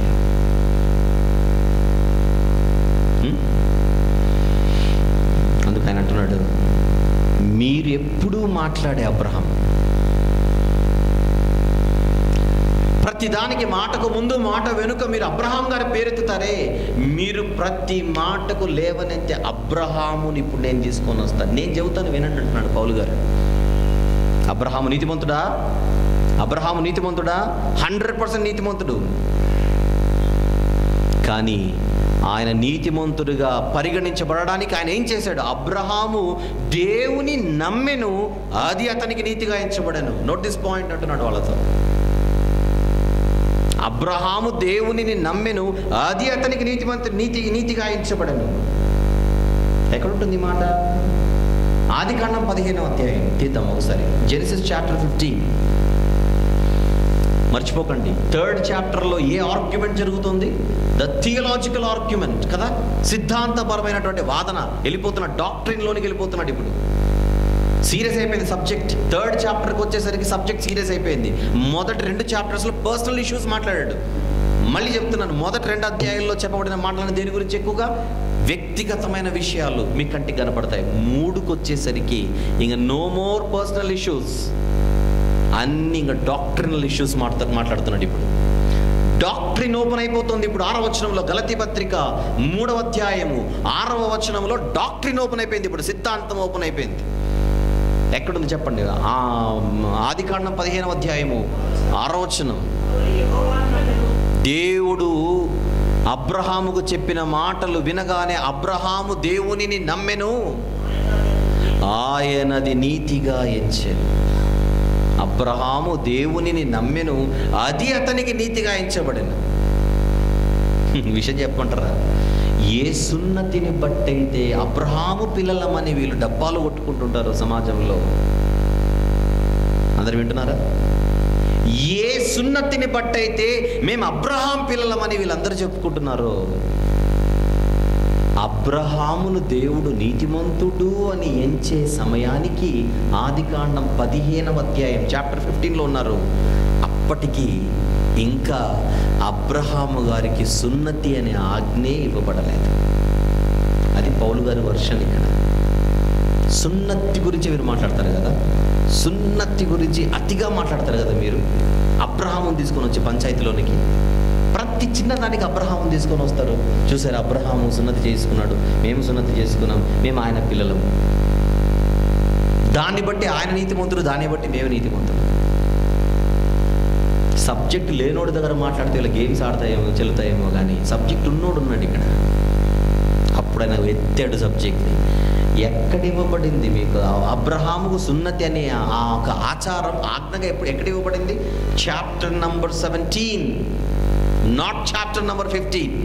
చూడండి ఒకసారి, చాప్టర్ నంబర్ 17 ఆదికాండం 17వ అధ్యాయంలో సున్నతి గురించినటువంటి ఒక ఆజ్ఞ ఇచ్చేయడం లేదా చూద్దాం. 10వ వచనం 17:10 నాకును నీకును నీ తర్వాత నీ సంతతికి నీ మధ్య మీరు గైకొనవలసిన నా నిబంధన ఏదనగా మీలో ప్రతి మగవాడు సున్నతి పొందాలి. మొదటి వచనం నుంచి చదువుకుంటారండి. సున్నతి అనేటువంటి ఒక నిబంధన అబ్రహాము గారితో చేయబడింది చాప్టర్ నంబర్ 17. కానీ చాప్టర్ నంబర్ 15కి అబ్రహాం గారు ఎవరు? నీతిమంతుడు. దేన్ని బట్టి? క్రియను బట్ట, విశ్వాసాన్ని బట్ట. చూసారా, బాంబు లాంటి కౌంటర్ వేసాడు, ఎవ్వడు నోరెత్తలేడు. ఒకవేళ వీళ్ళ దగ్గరకు వచ్చిన సోకాల్డ్ అప్పటికి పెద్ద పెద్ద స్పీకర్లు ఎవరున్నారో వాళ్ళందరూ నిలబడితే నిజంగా పౌలు గారు కడిగేసేవాడు నిలబెట్టి. పత్రికని ఇంత ఘాటుకుంటే ఎదురు నిలబడింటే కాళ్ళను పట్టుకుని అడిగేవాడేమో నా లెక్క ప్రకారంగా. అంత ఘాటుకుంది లెటర్ అంతా. ఎక్కడ అబ్రహామును దేవుడు నీతిమంతుడుగా ఎంచింది? నీతిగా ఎంచబడింది అబ్రహాము గారు విశ్వాసాన్ని బట్ట, క్రియలను బట్ట. అది కౌంటర్. రండి గలతీ పత్రికకి ప్లీజ్. గలతీ పత్రికలో ఉన్నాం మనం. 3వ అధ్యాయం 6వ వచనం. అబ్రహాము దేవునిని నమ్మెను, అది అతనికి నీతిగా ఎంచబడెను. కాబట్టి విశ్వాస సంబంధులే అబ్రహాము కుమారులని మీరు తెలుసుకోవాలి గలతీయులారా.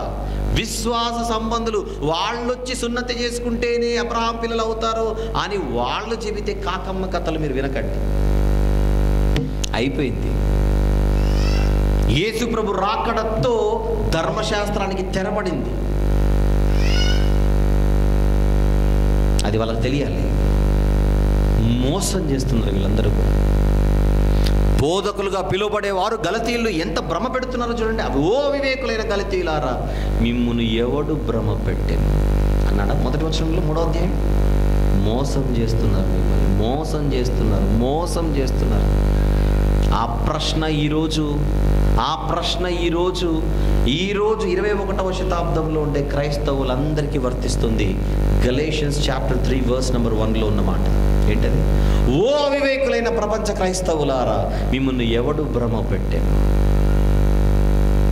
బోధకులు మోసం చేస్తున్నారు లేదా చెప్పండి. ఈరోజు బోధకులుగా పిలువబడుతున్నవారు, వాళ్ళు బోధకులే కాదు, బోధకులుగా పిలువబడుతున్నవారు ఈరోజు ప్రపంచ క్రైస్తవ్యాన్ని మోసం చేస్తున్నారా లేదా చెప్పండి.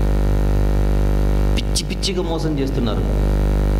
గొర్రెలను చేసి మోసం చేస్తున్నారు. ఈరోజు హిందీలో చెప్తే బాగోదు కనుక గొర్రెలు అన్నాను, క్లాసికల్గా ఉంటుందని హిందీ వచ్చిన వాళ్ళు కన్వర్ట్ చేసుకుంటారు. ప్రభువు బల్ల ఎంత పవిత్రమైంది, అంతేనా? ఎంత పవిత్రమైంది.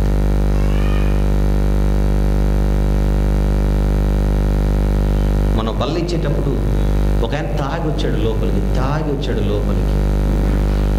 స్నాక్స్ అనుకున్నాడేమో, చేయెత్తాడు. అందరూ చేయెత్తమంటే అక్కడ కూర్చున్న మన సోదరులు తీసుకొని బయటకు పంపించేసారు. అవుట్. ఎంత ధైర్యం నీకు, తాగొచ్చావు లోపలికి, అంతేనా? అంత పవిత్రమైంది. ఈ క్రిస్టియన్ కమ్యూనిటీలో ఒక చోట బల్ల ఎలా ఇస్తారో నేను విన్నాను, చూశాను కూడా వీడియో క్లిప్. గేట్కి ఎంట్రన్స్లో పెడతారట రొట్టె ద్రాక్షారసం. ఏంటి?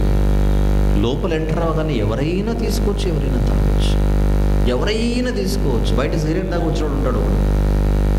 వస్తారా అలా చెప్పండి. బయట సిగరెట్ దాగి లోపలికి వచ్చి కూర్చుంటే వాళ్ళు ఉంటారా ఉండరా చెప్పండి. వాడు బయట సిగరెట్ దాకా వచ్చాడు, లోపల గిన్నె తీసుకొని తాగుతున్నాడు. ఏంటయ్యా పరిస్థితి అంటే యేసు రక్తం అందరి కోసం అంట. అసలు బల్లలోని పరమార్థం తెలుసా? బల్ల ఎవరిచ్చారో తెలుసా? ఎందుకు ఇచ్చారో తెలుసా? ఎప్పుడు ఇచ్చారో తెలుసా?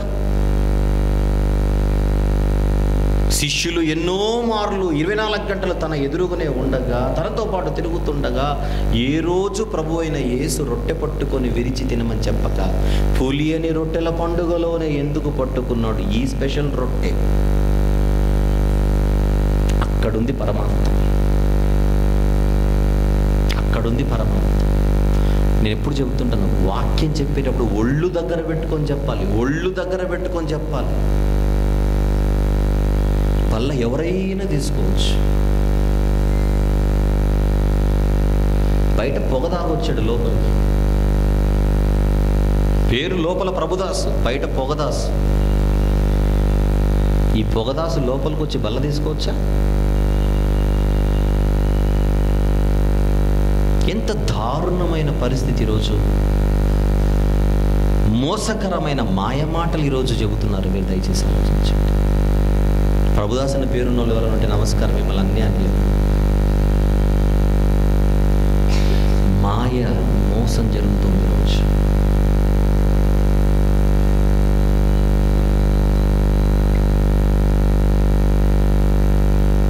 విశ్వాస సంబంధులే అబ్రహాము కుమారులని మీరు తెలుసుకొనుడి అన్నాడు. ప్లీజ్గా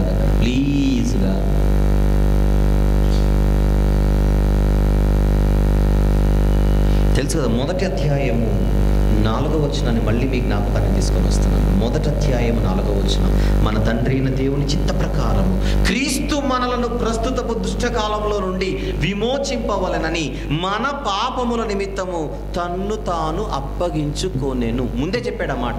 ఓపెనింగ్ లైన్స్ అవి, ఓపెనింగ్ లైన్ గ్రీటింగ్స్లో చెప్పిన మాట అది. మనకు పాపముల నుండి విడుదల కలగాలంటే ఆయన బలయ్యాడని నమ్ము, అది విశ్వసించు. అది విశ్వసించకుండా ఇంకేదో చేస్తానంటే నువ్వు ప్రపంచమంతా చుట్టేసి వచ్చినా నువ్వు నీతిమంతుడిగా తీర్చబడలేవు. తలకిందులు తపస్సు చేసినా నువ్వు నీతిమంతుడిగా తీర్చబడలేవు. అన్నపానములు మానేసినా నువ్వు నీతిమంతులుగా తీర్చబడలేవు. ఇది నమ్మాలి, నువ్వు ఇది నమ్మాలి. తెలుసు కదా మీకు రోమపత్రికలు ఏం చెప్పాడు? యేసు ప్రభు అని నీ నోటితో ఒప్పుకొని తండ్రి అయిన దేవుడు ఆయనను మృతులలో నుండి లేపెనని నీ హృదయమందు చెప్పండి విశ్వసించిన ఎడల నీవు రక్షింపబడుతూ పరలోకానికి చేరాలంటే, రక్షణ పొందాలంటే అది మొదటి స్టెప్. నీకు విశ్వాసము లేకుండా నువ్వు ఏదేదో చేస్తానంటే నీకు మ్యాటర్ అర్థం కావట్లేదు.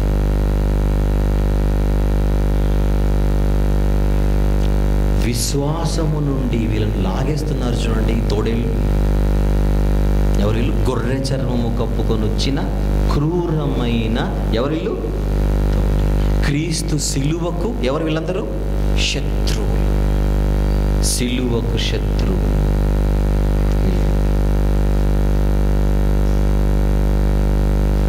చెప్పండి, అబ్రహాం పిల్లలు ఎవరు చెప్పండి? విశ్వాస సంపన్నులు. జనరల్గా చదువుకుంటూ పోతే ఇది అర్థమవుతుందా? అలా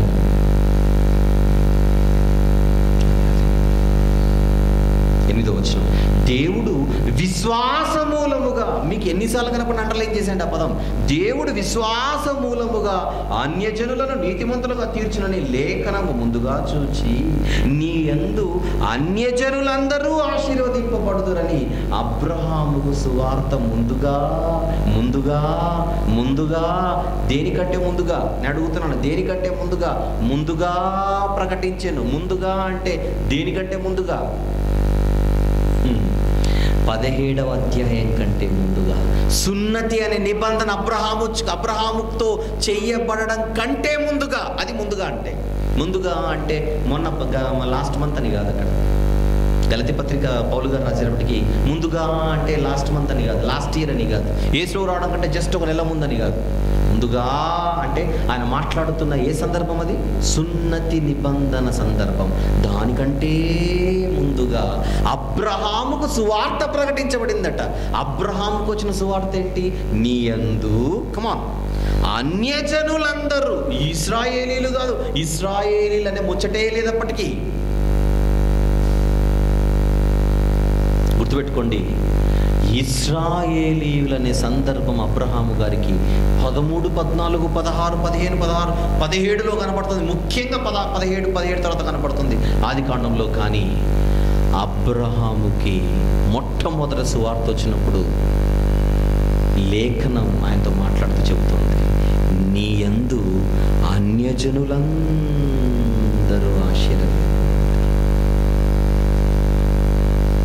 ఎక్కడుంది మాట? ఇంత ఆదికాండం 12లో ఉంది. చూద్దాం ఒకసారి బిఫోర్ వి కంక్లూడ్ టుడే. ఆదికాండం 12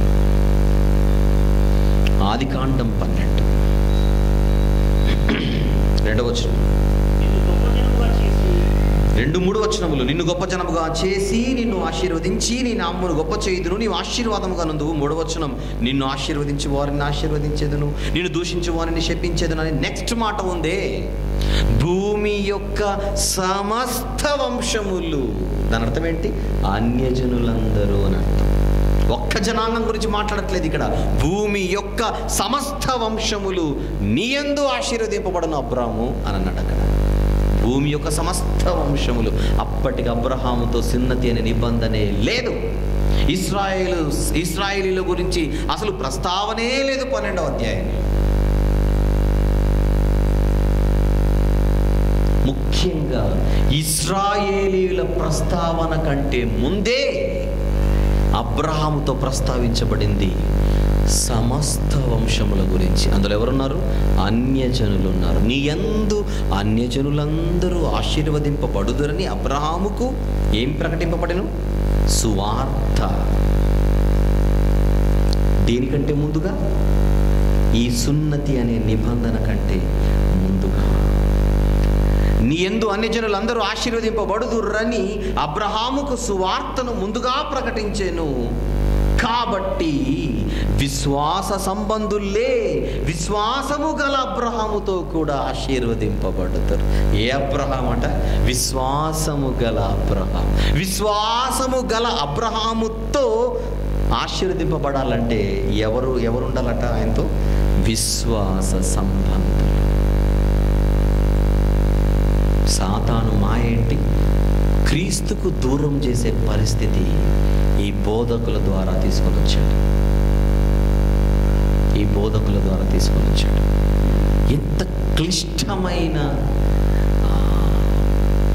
ఈ మట్టి నేత్రానికి కనిపించని సమస్యను పౌలు గారు మనోనేత్రంతో చూశాడు. ఏముందండి, సున్నతి చేసుకుంటే పోవాలా, దీనికి ఇంత సమస్య ఏంటి అన్నట్టుగా పిక్చర్ కనపడుతోంది. కానీ సాతాను మాయ ఎక్కడి వరకు వచ్చింది? అది ఆ ప్రవాహంలో, ఈ మోసకరమైన మాటల ప్రవాహములో అసలు విశ్వాసానికి దెబ్బపడే సమాధి చేసే పరిస్థితిని అపవాది తీసుకొని వస్తున్నాడు. దీన్ని ఎవరు పసిగట్టారు? దేవుని జ్ఞానము కలిగిన ఒక భక్తుడు పసిగట్టి ఆ మోసాన్ని బట్టబయలు చేసి తిరిగి వారిని విశ్వాసం యొద్దకు నడిపించే ప్రయత్నం ఎంత గట్టిగా చేస్తున్నాడో డాక్ట్రినల్ ఆర్ థియోలాజికల్ ఆర్గ్యుమెంట్ని తీసుకోవచ్చు. అవునా? తెలియనోడు ఏమనుకుంటాడు? అవునండి, అబ్రహాము సున్నతి చేసుకున్నాడు, ఇస్సాకు సున్నతి చేసుకున్నాడు, యాకోబు సున్నతి చేసుకున్నాడు, ఈ యూదులు సున్నతి చేసుకున్నారు, అబ్రహాము పిల్లలే, నిబంధన కదా, అది నిత్య నిబంధన కదా అని చెప్పగానే బలహీనులు ఇమ్మీడియట్గా పడిపోయే ప్రమాదం ఉంది. కానీ ఆ ధర్మశాస్త్రం ఎక్కడితో క్లోజ్ అయింది? యేసుప్రభు రాకడతో క్లోజ్ అయింది. యేసుప్రభు ధర్మశాస్త్రాన్ని ఏం చేశాడు? సిలువలో కొట్టివేశాడు. కొట్టివేయబడిన ధర్మశాస్త్రం ఇంకా ఉంది అనే ప్రయత్నం చేస్తూ ఈరోజు విశ్వాసము వలన నీతిమంతులుగా తీర్చబడే పరిస్థితి లేకుండా ఒక మాయా మోసకరమైన మాటలతో గలతీలు ఎందుకు బోధకులు వచ్చారు. నేను ముగించే ముందుగా ఒక విషయాన్ని మళ్ళీ గట్టిగా చెప్పాలి. ఏమంటే మీరు క్రియలు వద్దంటున్నారు, క్రియలు లేకున్నా పర్లేదు అంటున్నారు, క్రియలు లేని విశ్వాసం మృతం కదండి అని మీరు అనొచ్చు. అందుకే సహోదరి, నేను క్రియలు లేని విశ్వాసం గురించి మాట్లాడట్లేదు, విశ్వాసము లేని క్రియల గురించి మాట్లాడుతున్నాను. అర్థమైందో లేదు మీకు?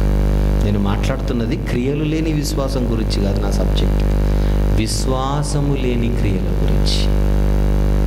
విశ్వాసము లేకున్నా పర్లేదు, క్రియలుంటే సరిపోతుంది అనే ఒక సమస్య వచ్చేసింది ఇక్కడ. మన కళ్ళ ఎదుట కూడా ఇవి కనపడుతుంటాయి. రెండో విషయం చెప్తాను. ఒక మనిషి దేవునికి నచ్చే క్రియ చేయాలంటే ఆ మనిషిలో ముందుండవలసింది విశ్వాసం. ఉదాహరణ యాకోబు పత్రికలో అబ్రహాము గురించి ఒక మాట ఉంటుంది. ఎందుకంటే పొరపాటున ఈరోజు రాత్రి మీరు యాకోబు పత్రిక చదివేశారనుకోండి, నేను చెప్పిందంతా గాలికి తెలిసిపోతుంది. అందుకే నేనే ముందుగా జాగ్రత్త పడి మీకు ఆ కౌంటర్, మీరు అవకాశం ఉంటే వచ్చే వారం నన్ను కౌంటర్ వేసే వచ్చిన మీకు చూపిస్తానే. నేను 2వ అధ్యాయం 24వ వచనం,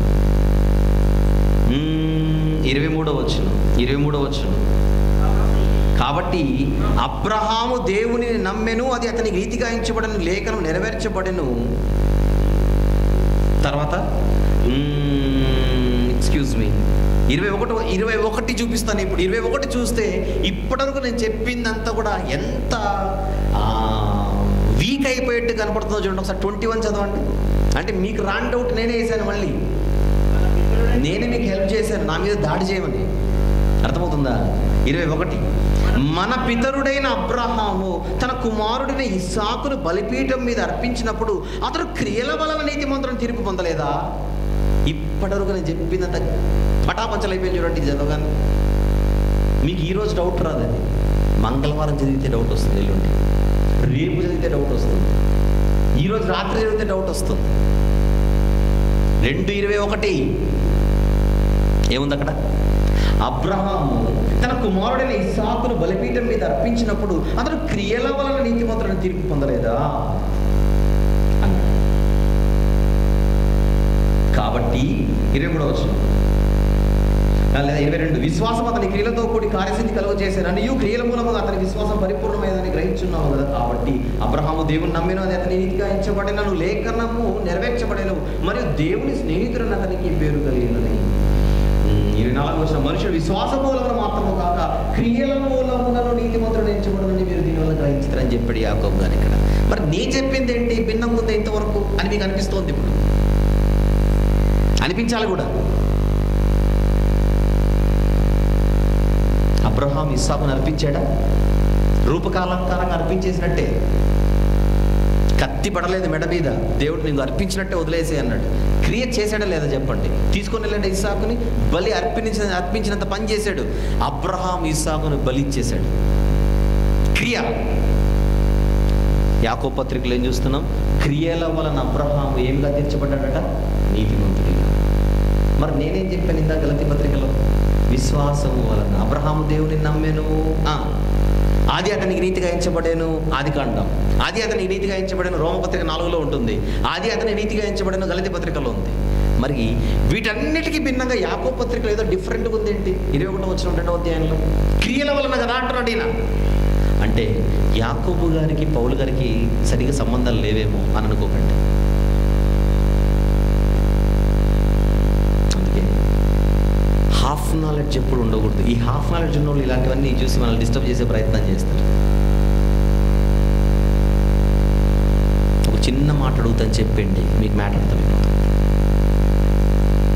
ఇస్సాకును బలి అర్పించడానికి అబ్రహాము సిద్ధపడడానికి గల కారణం ఆయనలో ఉన్న విశ్వాసము కాదా అని అడుగుతున్నాను అధ్యక్ష.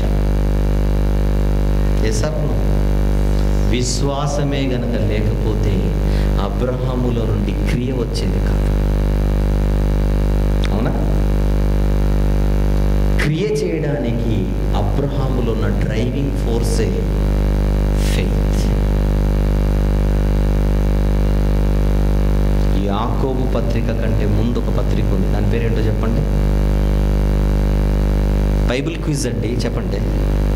యాకోబు పత్రిక కంటే ముందు ఒక పత్రిక ఉంది. ఏ పత్రిక? హెబ్రీ పత్రిక. అందులోని 11వ అధ్యాయం చూడండి ఒకసారి. అందులోని 11వ అధ్యాయం 17వ వచనం అర్జెంటుగా చూడాలి మీరు. మీరు అడిగిన కౌంటర్కి మంది ఇక్కడ ఉంది.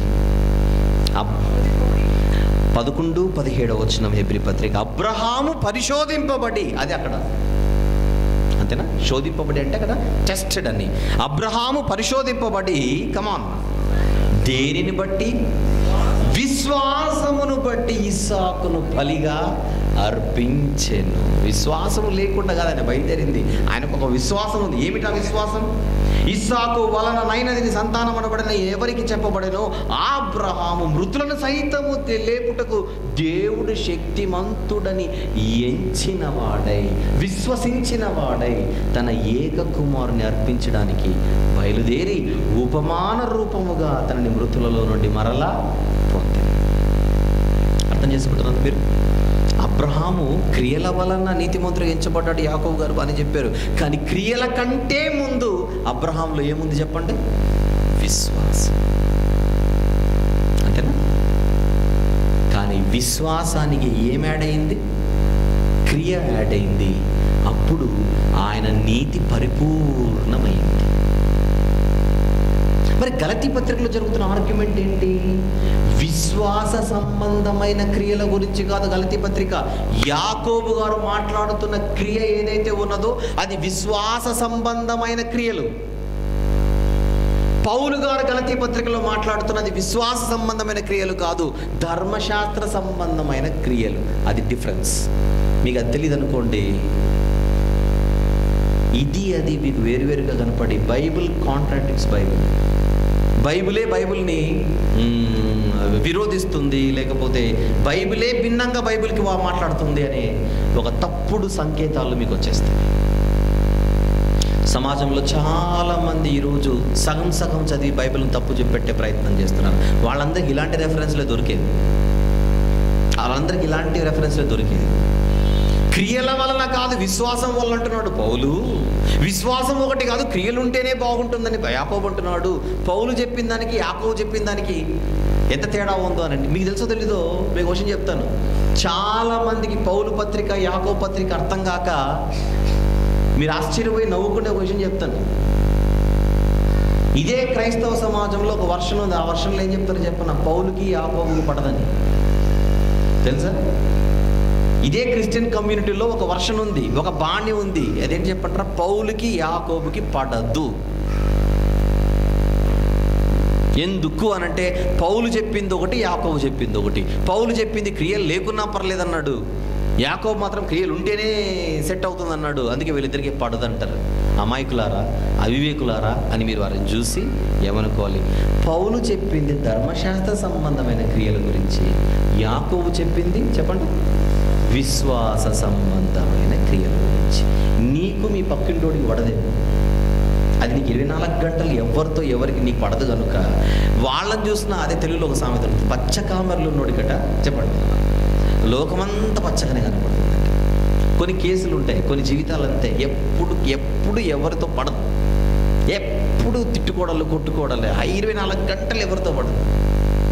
అలాంటి వాళ్ళకు పౌలు గారు రాసిన మాటలు, యాకోబు గారు రాసిన మాటలు ఎలా అర్థమవుతాయి? పడదు అనుకుంటాడు తప్పితే ఇంకేమనుకో. గలతీ పత్రిక ధ్యానం జరుగుతోంది. 3వ అధ్యాయంలోనికి ప్రవేశించాం గత వారం. 8వ భాగం గత వారం ముగించుకొని ఈరోజు 9వ భాగంలోనికి వచ్చేసరికి అసలైన డాక్ట్రిన్ ఇప్పుడు ఓపెన్ అయిపోయింది. ఎక్కడి నుంచి? 6వ వచనం నుండి 5వ వచనం వరకు క్వశ్చన్స్, ప్రశ్నలలో కౌంటర్స్. 6వ వచనం నుండి ఇప్పుడు ఎత్తాడు సిద్ధాంతాన్ని. చెప్పాను కదా, అద్భుతమైన స్టఫ్ బయటపడుతుంది ఇప్పుడు పౌలు గారి దగ్గర నుంచి. ఇప్పుడే ఓపెన్ అయింది.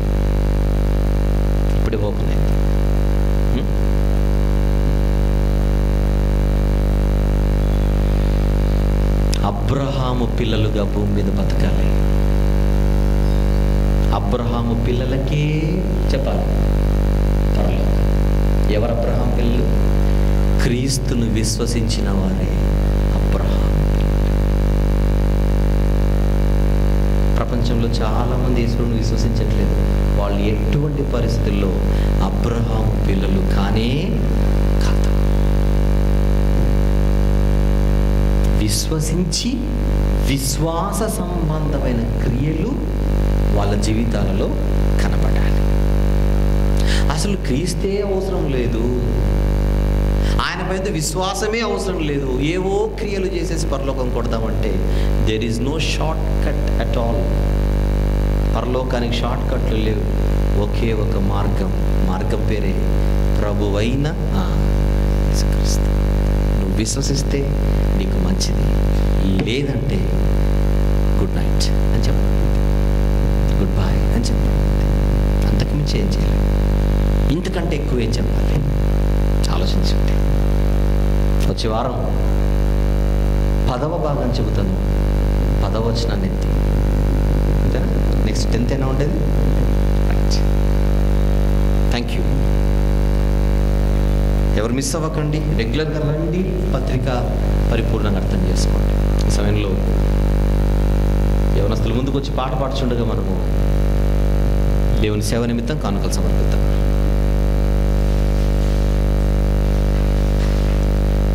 ఏం పాట?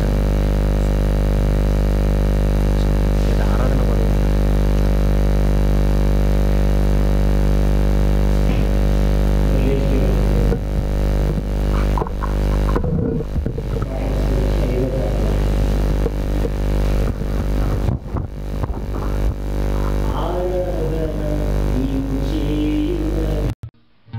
ట్రూ విజ్డమ్ మినిస్ట్రీస్ లో భాగమైన ట్రూ విజ్డమ్ ట్రైనింగ్ సెంటర్ 6 సంవత్సరాల నుండి 19 సంవత్సరాల వయసు గల పిల్లలకు రెగ్యులర్ ఎడ్యుకేషన్ తో పాటు బైబిల్ ఎడ్యుకేషన్ ని కూడా అందిస్తున్నది.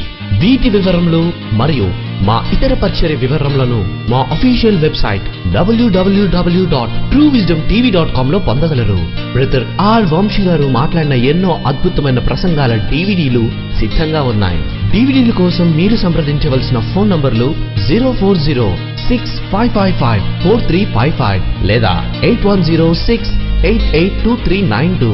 గమనిక, ప్రతి ఆదివారము మధ్యాహ్నము 2:30 నుండి 5 గంటల వరకు ఇంగ్లీష్ ఆరాధన కార్యక్రమము మరియు ప్రతి ఆదివారము సాయంత్రము 5:30 నుండి తెలుగు ఆరాధన కార్యక్రమము YMCA సెకండరీ బ్యాండ్ నందు జరుగును.